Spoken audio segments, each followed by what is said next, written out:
Hello, this is Tony Heller from RealClimateScience.com, setting the record straight about Democrats.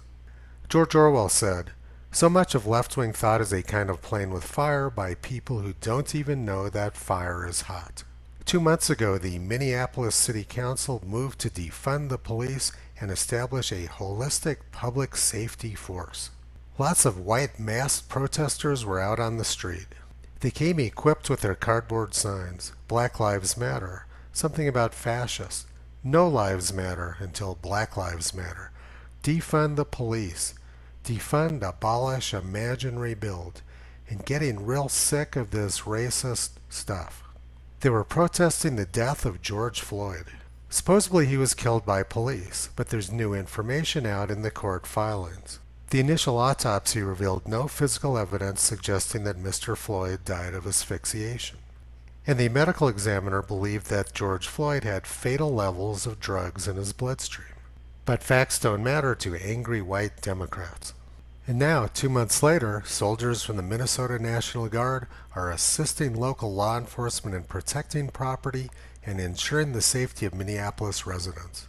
They are working in coordination with the City of Minneapolis and the Minneapolis Police Department at the direction of Governor Tim Walz.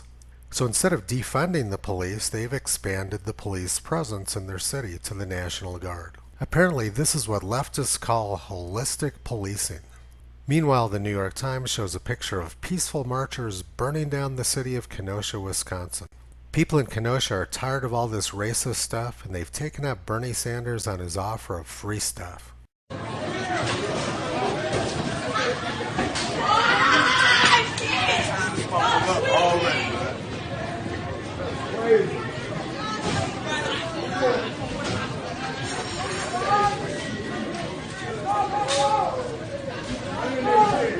Run that shit! Hey, you stay by the door. They're coming in. One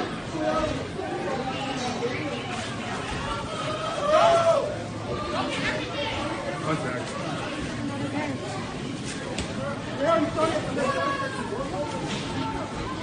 One second.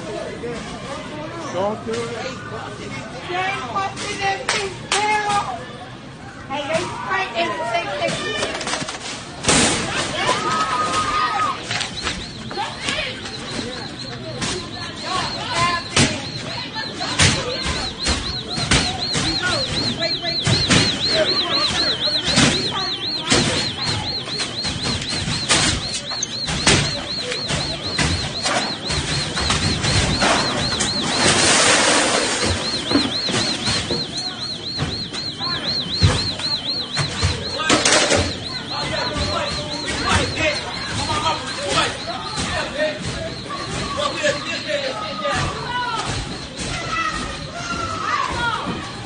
Malcolm X summed this up pretty succinctly 55 years ago.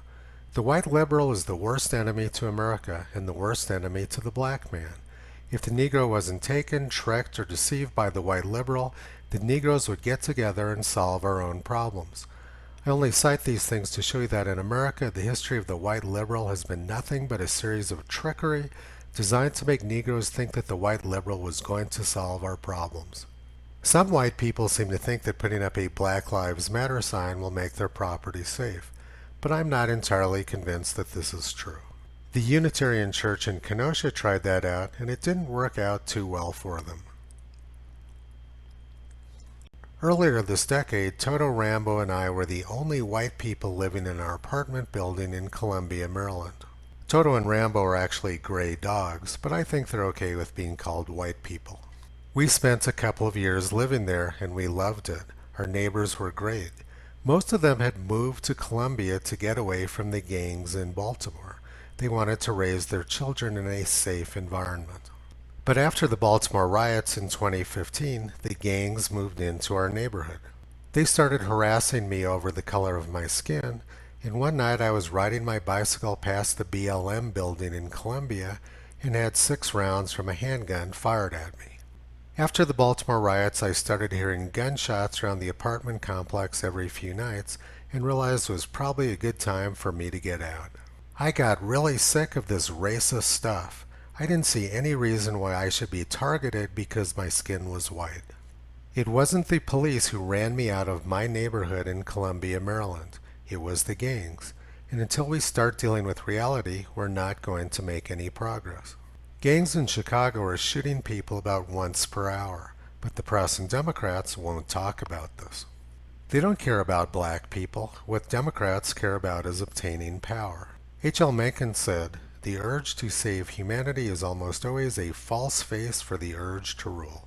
There was a very good reason why Toto, Rambo, and I chose to live in an apartment complex in Columbia, Maryland, where we were the only white people. The reason is that Columbia is a very left-wing town, and we think that left-wing white people tend to be completely out of their minds.